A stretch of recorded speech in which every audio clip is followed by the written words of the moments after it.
Hello. We're trying something new again, so hopefully it'll be a bit better. Hopefully the video will be a bit better. We're not so sure about the audio because we haven't been quite able to figure out the microphone situation, but hopefully you can hear us okay. And today we want to talk about the Netflix documentary Fit for TV, which we watched a couple of days ago. And we want to talk about our thoughts, our own experiences with being overweight, underweight, and just like both the documentary Fit for TV and The Biggest Loser, the show. Do you want to give a summary of what Fit for TV was about?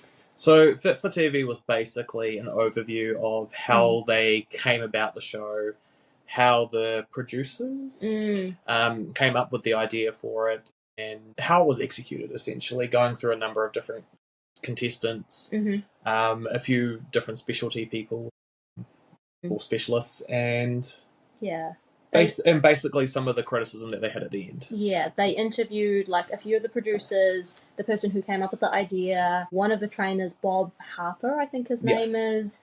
They didn't interview Gillian because she refused. Gillian Michael, I think is her name. They also interviewed a few people who were critical of the show. They interviewed the doctor who was on the show. I didn't even know that the show had a doctor. No. We'll get to this in a moment, but they didn't listen to him anyway half the time. And they also interviewed a few of the contestants who had either gained the weight back or had bad experiences with the show The Biggest Loser. And if you happen to not know what The Biggest Loser was about, because you said your family didn't watch it we didn't. Growing up. Yeah, mine did. Not like religiously, but we definitely watched a decent amount of it. And the show The Biggest Loser is where they just get a bunch of overweight people and they... obese. Yeah, people. overweight, obese, and they put them through a ridiculously harsh training regimen with the goal to lose a huge amount of weight, and the person who loses the most weight wins $250,000.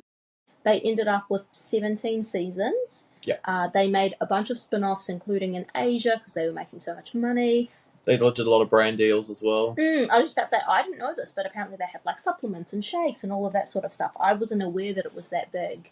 And, you know, they would have had hundreds of contestants by the end of the 17th season. So they maybe interview 5 or 6 in the documentary? Yeah, 5 or 6, I think, are the biggest personality ones. Yeah, under 10. So they interviewed the person who won it the first time. They interview, a few people who had quite bad experiences with it. Some of these people have gained the weight back. Even, like, the winners as well. One of the guys was one of the winners on the show, and his experience about gaining the weight back. Yeah, and trying to get help from the producers to say, hey, like, we do this show, we lose all this weight, and then there's no aftercare after. Can we please, like, consider that? And put some money aside from the broadcast because they made so much money from it. It was $1 billion. I think so. Yeah, I think they made a ton of money. And the producers basically said, no can do, sorry.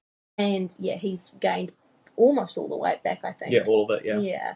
And then the other 2 2 to 3 who didn't, I know 2 of them, did they say that they were eccentric? Yeah, they did, yeah.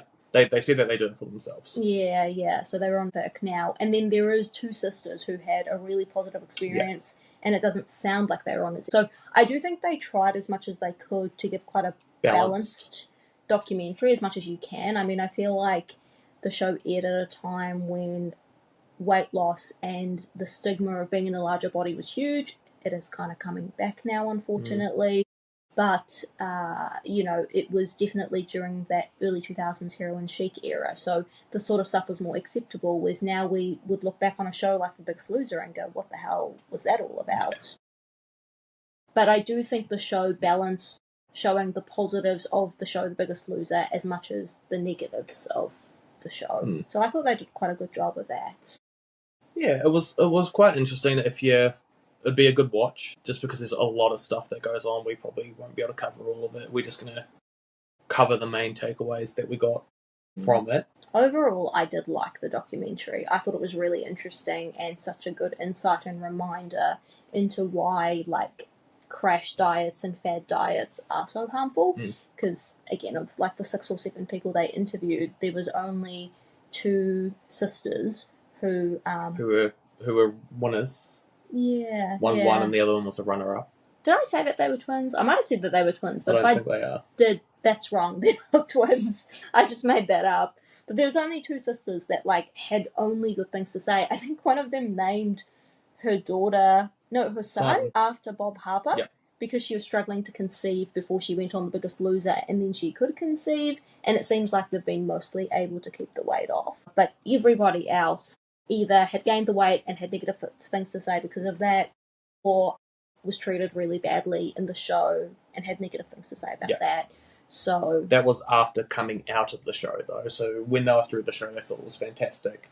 But then coming out of the show, after a bit of time, they've realised, actually, this isn't the best. Quite problematic. Yeah. Although some of them did, like there was one woman, I think her name was Jolene, is that right? Yeah. She, even while she was on the show, like it was actually really sad because she's a black woman. And Bob Harper, for some reason, really didn't like her. Like he just went so hard after her as her trainer. He would yell at her. It was because he felt like she wasn't doing anything. Yeah, he would yell at her, he would shout at her, he would scream at her, he would, be really intense. And to be fair, the trainers did this to everyone, but she felt like he was kind of targeting her a little bit more specifically. Which he said in the documentary that was the worst he's ever had an outbreak at someone. Yeah, and in the end, it was kind of set up where she didn't lose enough weight. She lost nothing. In one episode, she lost nothing, and they got kicked out from that. Yeah, so her and her team member ended up getting kicked out. But then, bizarrely, like, everybody turned on her, including the lady that she went on to the show with, who had been previously her friend. All the other contestants turned on her.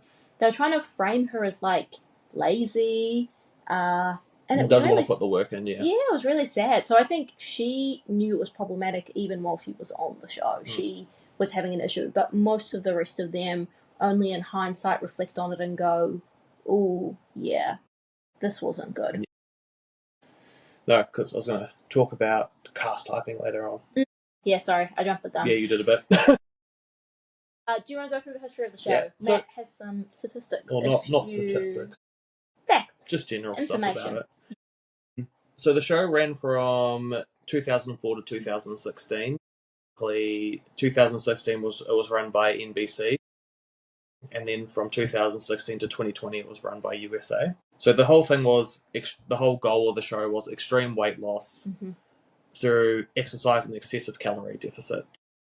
For example, one of the guys that won said that he was on 600 calories a day, which is an insane amount. He had his calories at the recommended amount that the doctor had told him to have. And then he was doing the exercise, but he was only losing a few pounds each weigh-in. So then he took it on himself to cut the calories right back to lose more weight, because that's what the show's about. That's how you win, is by losing the most weight. And that's how you stay on the show as well. If you don't lose weight, they kick you out. Which I'd forgotten about that until I watched the documentary. Basically, what he said is that he was going under 600 calories a day, which is just a crazy amount. I mean, even how much the doctor of the show was recommending. I think I watched the documentary and he was saying like 1,200 for women, and I can't remember how much he said for men. 15 to 2,000. Like, even that is not many at all. Like, I'm only 4'11", and I'm like 60 kgs-ish. And, I mean, I think my, like, if I want to maintain my weight, I think it's like 1,700, 1,800 calories. So, for them to be recommending 1,200 is already a very low amount of calories, because most people are taller than me and bigger than me. I mean, these people are obviously bigger than me. Yeah. And then to push it further, to drop it to 800 and 600 calories, which is what Bob and Gillian were telling them to do, is actually insane. Yeah. It was crazy. And then, well, again, here's a good example. When I was training, that was just general fitness. I was needing to have 3,200 calories a day, and that's to maintain a stable thing. And you're like 6'2", almost 6'3", so you are quite tall. But even still, like, again, to get someone to be eating 600 to 800 calories is actually not a lot. Borderline starvation.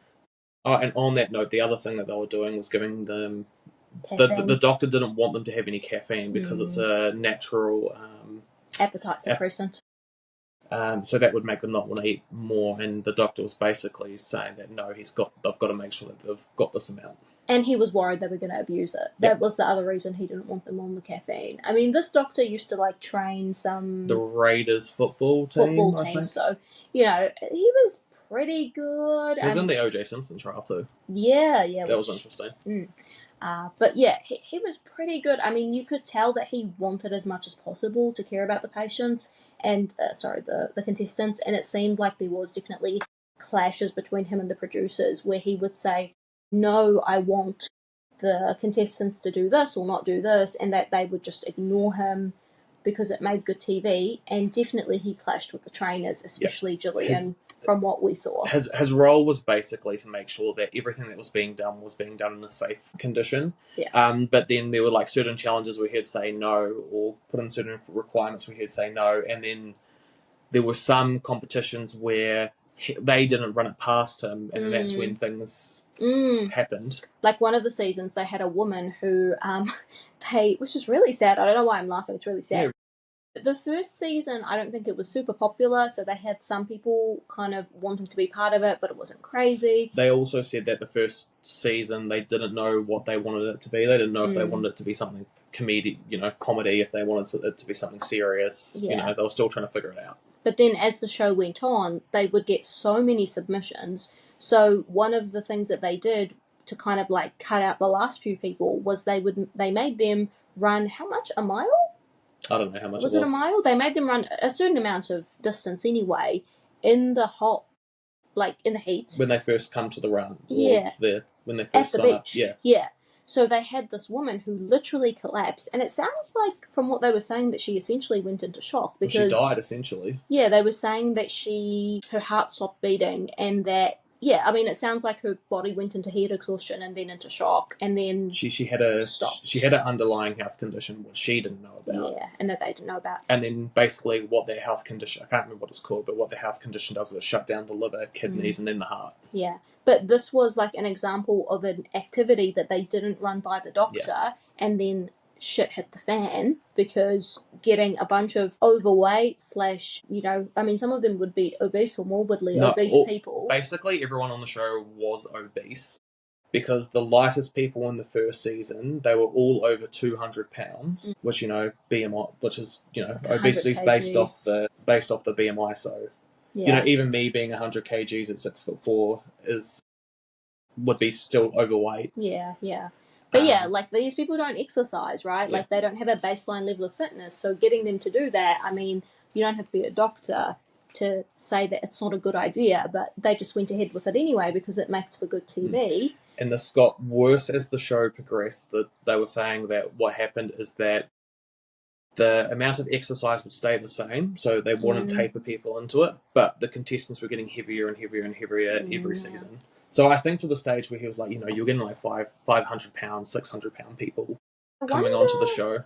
Is that because the show was getting more popular? Probably. And more people wanted to lose weight, be part of it, so more people were, what's the word, like submitting themselves? Yeah. But then there was also the fact like that there was they were just choosing heavier people? There was another lady on there that said that the producers told them to gain as much weight as possible before entering the show. So I guess that answers the question. The producers do want people to be as heavy as possible because it makes for a better TV.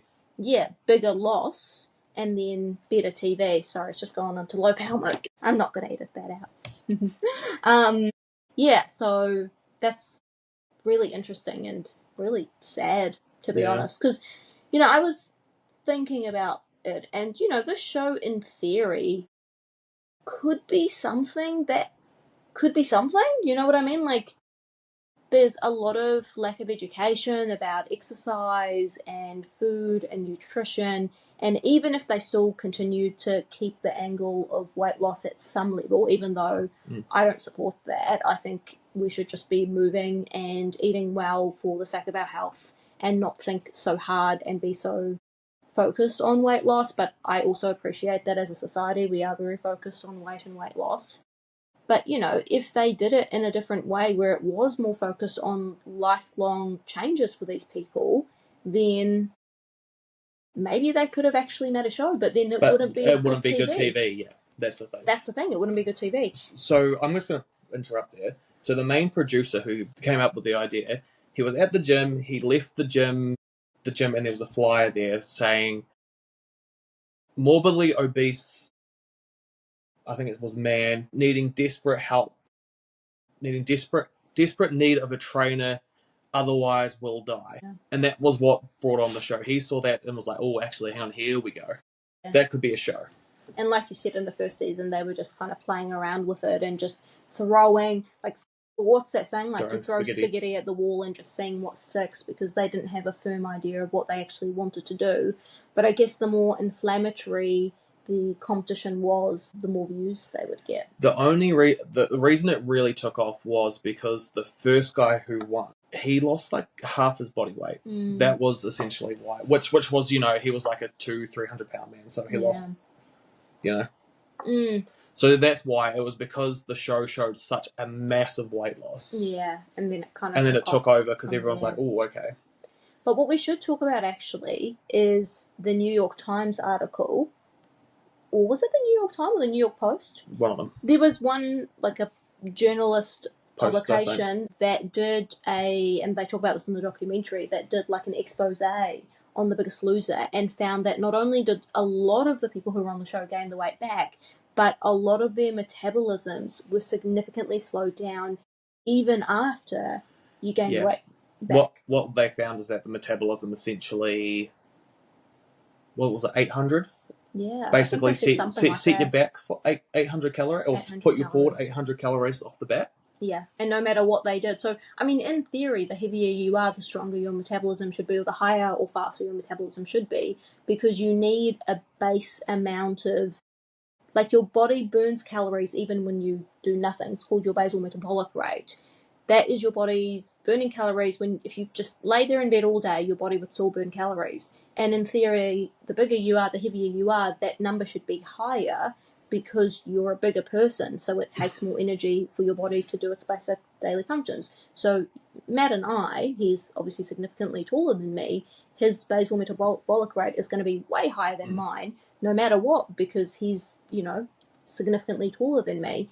And yet these contestants, even when they gained the weight back, their basal metabolic didn't go back up. But it was the starvation tactics. That's what caused it. It was them going on such a heavy starvation tactic where the body was using like that's essentially how you lose weight, right? Your body, you need to be in a calorie deficit, so that way that your body will use what's available to it, which generally is the fat. That's the primary source that it starts off using.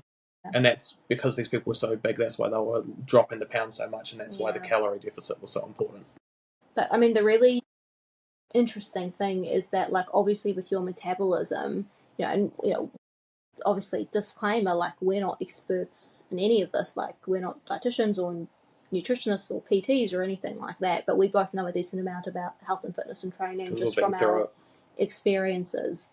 But you do want your metabolism to be as strong as possible, because part of the issue with starving yourself is that if you heavily reduce your calories, I mean, this makes sense on an evolutionary level, your body then gets the calories and your body goes, I've been deprived, I don't know when the next time I'm going to get food is, I'm going to store it. So it does kind of make sense that their bodies did that, but yeah, it's really sad, because like I said, there was only 2 contestants on the show. On the documentary that we saw.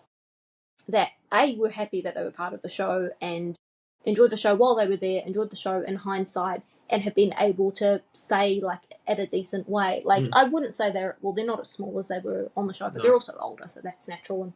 And one of them's definitely had at least one child. That's the one who named her kid after Bob Harper. But everyone else couldn't maintain the weight loss unless they were on drugs. So what we should talk about is that we should talk about the societal views of it, because this was quite an important piece in the doco. Yeah. So in the later seasons, what was his name? Bob Harper. He had a massive heart attack, right? Yeah. And then I think that's sort of when the show started to lose credibility, because the way that societal views it is that you being skinny is healthy. If America's coach, I think is what they called him. Yeah. By the end of it, that was the nickname. Yeah. Bob Harper could have a heart attack while being at the gym at a young age. Yeah. Then.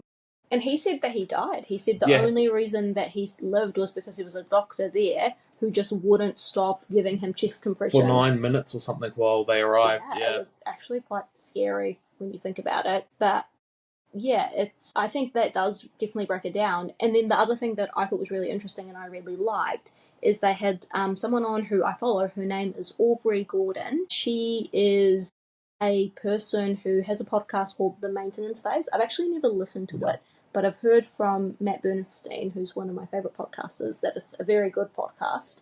He said that when he was making his podcast, he wanted it to be at that same level of quality as hers. Okay. Like, he was kind of inspired by her. And she talks about, like, weight stigma and social issues and just breaks down all of this information. Like, I think we've talked about this in previous podcasts. I think we have, yeah.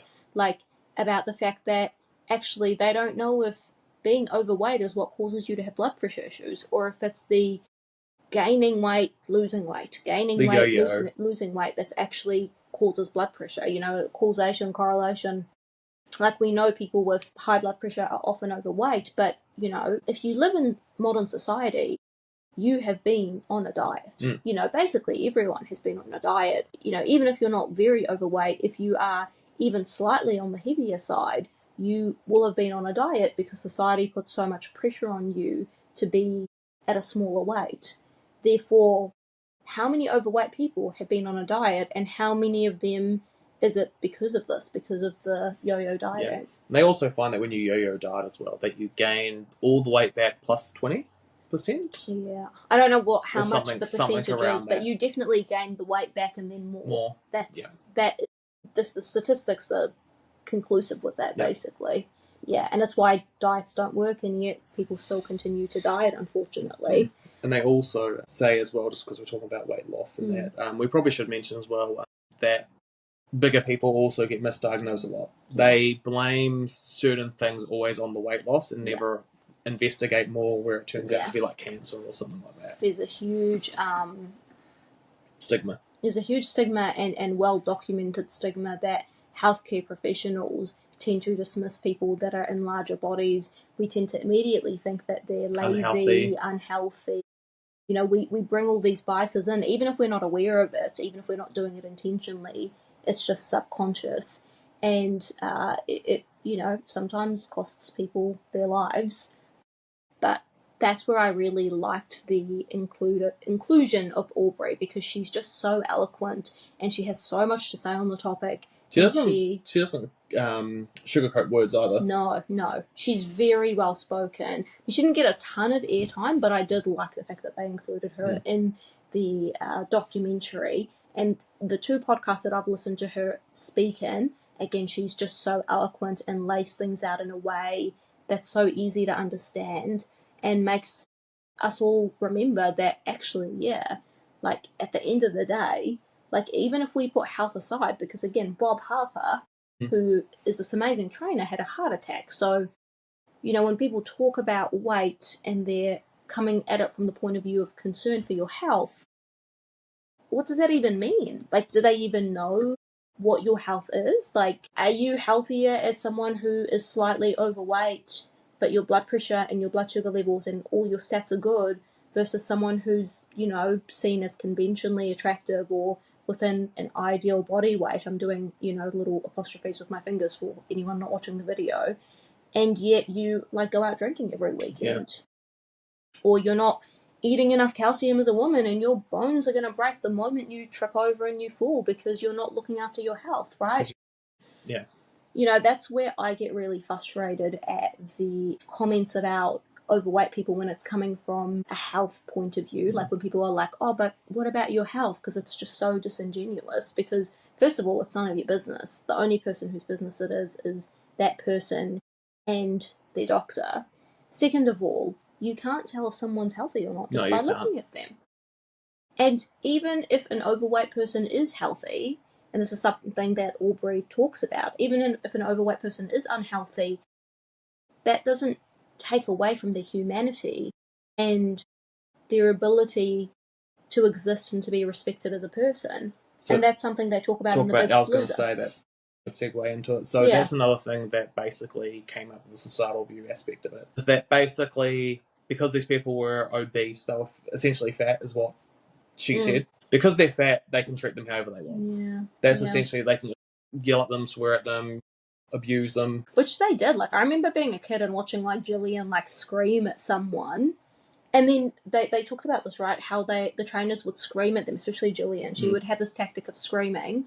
And then she would be like, really nice to them. So it was like, well, I don't want to scream at you.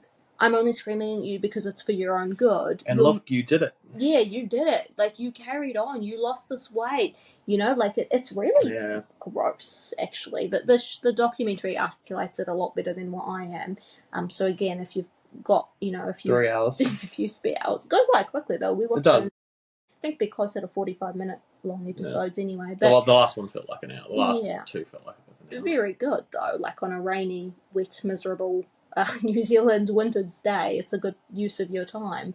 But, yeah, I thought that was really intense.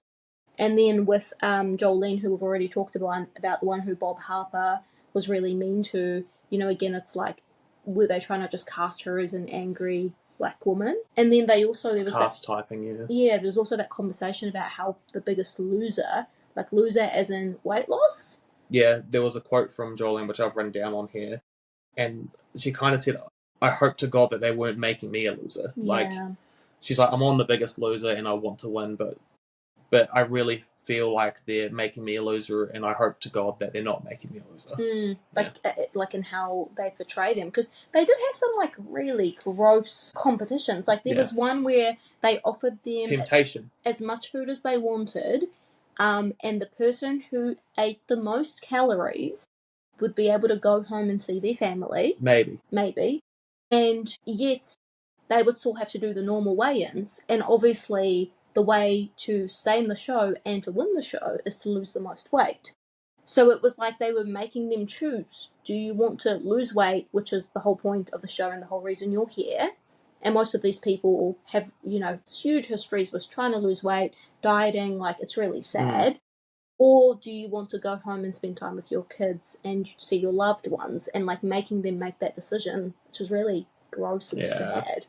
And then they made them do other weird stuff where they would like pass food with their mouth. They built like towers out of breadsticks using only their mouths and all that kind of thing. It was like dehumanizing, and that goes in with the whole because they're fat, they can do whatever they want to them. Yeah, and it's just at the end of the day, good TV. I think that's what all the directors. Yeah, that's all they wanted. Yeah. Cared about the shock value. The first guy who won said that when he won, he went up to Julia Roberts and what's her name? Gillian Roberts. Michaels, I am so wrong. I don't know. She's an actor, right? Yeah. Went up, gave her a hug, and she said to him, "Thanks, you've just made me a millionaire." Yeah, which he did. On a side note, Gillian Michaels has gotten a bit weird and like right leaning, like some weird opinions about like food and stuff, which I guess shouldn't be surprised. I have no idea about her, so considering how hard ass. I've just seen people react to some of her advice, like her diet advice, and it's really weird stuff. Like it's not common sense, it's not rooted in science, and I guess we can't be surprised because these are the people who were making them, train for hours and hours, be on $600-800 calorie diets, and getting them to take caffeine pills. She was, I think it's specifically her team. Yeah, and interesting that she wasn't on the documentary, although she refused. They did show a clip of her on an interview on a podcast where she kind of admits that maybe it wasn't the best call, that she kind of regrets some of the things that happened. Do the producers say that they regret some of the things? No. And none of them did. Does Bob Harper. That the doctor does. The doctor really does, yeah. And, I mean, again, in his defence, it does sound like he was trying as much as he could to... Like he said he wanted to leave every season. Yeah. But he thought that if he could just, make a slight difference, it's kind of worth it. Yeah. And then I think we said we wanted to round up by talking about our own experiences with weight. Can I just very quickly go back to the cast typing? There was one situation with the lady who fell over and basically died while running on the beach. She came back in, and the doctor told her not to train with the trainers and just do what he says, essentially. Because she wasn't medically well enough to train with them, to be clear. And also because he knew it wasn't going to be good for her recovery. Yeah. So she ended up going on for a long time in the show and not doing what she was told by the trainers. And so she's still losing weight and still doing well. But they ended up cast typing her as like a villain in the show, so... You know what this is? This is like Love is Blind. Oh, every reality TV has one. Every reality TV show. But even things like MasterChef and that, they normally have a villain too. But like specifically, it's how they edit it, Yeah, right? yeah, It's that's how what they it's about. edit it and how they clip things together where they can make someone look absolutely terrible. Like last season of Married at First Sight, Australia, great show, spoiler alert, there was a guy called Elliot who they had on, and they matched him up with this woman called Lauren. And initially, you absolutely hate Elliot. Like They cast typed him as the villain. Yeah, like he is putting on his leather jacket and just like swooshing his hair. Wants pretty much a docile woman to stay at home and have kids. That was basically what he said. Yeah, I mean, this is the thing again. Like I think about it in hindsight, and I think he just wanted a family and a more traditional setup. Which I mean, I'm a feminist. If that's what a woman wants, by all means, like feminism is about choice at the end of the day. I'm never going to hate on a woman who wants to stay at home with her kids. Good for her. And it's not wrong for a person to want that in a spouse, to want a more traditional way of living, as long as people obviously have the choice either way. But the way they edited the first few episodes made him look really, really bad. And then him and Lauren didn't work out, so they brought him back onto the show with another woman who actually she was really bad. She was really bad. But anyway, you really like Elliot the second time around, because I don't think they were trying so hard to make him seem like such a bad guy, because at that point they had enough other people in the show who they could focus on their bad behaviour, that they didn't need to hammer so hard about him. So, yeah, it was very interesting. Yeah. You're quite right. I think it's just all reality. It is all reality, yeah. We probably just want to quickly do our own experiences and then wrap up, because my phone is on 10%. So we don't want it to die on us. As you'll know, because our first episode was about this, or our second episode, first or second, was very underweight for 2 years of my life. My philosophy in terms of weight now is obviously the only way to lose weight is calories in, calories out, and I would argue there's probably no sustainable way of losing weight that isn't incredibly slow and with changes that are going to be sustainable for the rest of your life. Like, if it's not things that you think you can keep doing forever, then I actually think it is better to have a conversation with your doctor and go, hey, can I go on a Ozempic? What do you think? Or maybe you need a gastric bypass surgery or something, because every other option of fad dieting is going to crash you, and then you're just going to gain the weight back again. Which is essentially what you're saying, is just don't follow the fad ones, just make sure you do the calorie in, calorie out thing and do some exercise and you should be sweet. Like, slight tangent, but I follow someone called Grace Beverly. I've been following her for years. She recently did a video about how she's been able to lose quite a bit of weight for her wedding, but also because she has PCOS. That's the main reason, the PCOS, but she's also getting married soon. I've been following her for years, like coming up to a decade now, and I do always have conflicting feelings about weight loss, because when I see people drop a lot of weight, especially in like the Ozempic world that we live in, it is quite hard, because it's like, well, you were fine just the way you were. But then I also support people wanting to live how they want to live and wanting to be in bodies that they're comfortable with, because at the end of the day, it's none of my business how people live their life, right? It's our own business. That's the beauty of being free to do whatever you want, right? Bodily autonomy. But one of the things that Grace talks about, and she's probably my sort of height, so quite short, is that she ate at maintenance for ages and just increased her activity. And then she only would drop her calories by, I can't remember how much she said, maybe like 50 or 100, like a very small amount. And she just slowly built it up. I'll link the TikTok where she talks about this, because she talks about it in a lot of depth. But I feel like that's a reasonable way to lose weight if you wanted to. Well, I mean, that's what you're meant to do. Yeah. And I do follow a few other creators who talk about, again, weight loss in very slow, sustainable, long-term ways. But for me personally, I feel like I don't see myself ever wanting to lose weight intentionally, or intentionally lose weight anytime in the near future. That might change. Again, we allow for change. I feel I am pretty body neutral, which is good.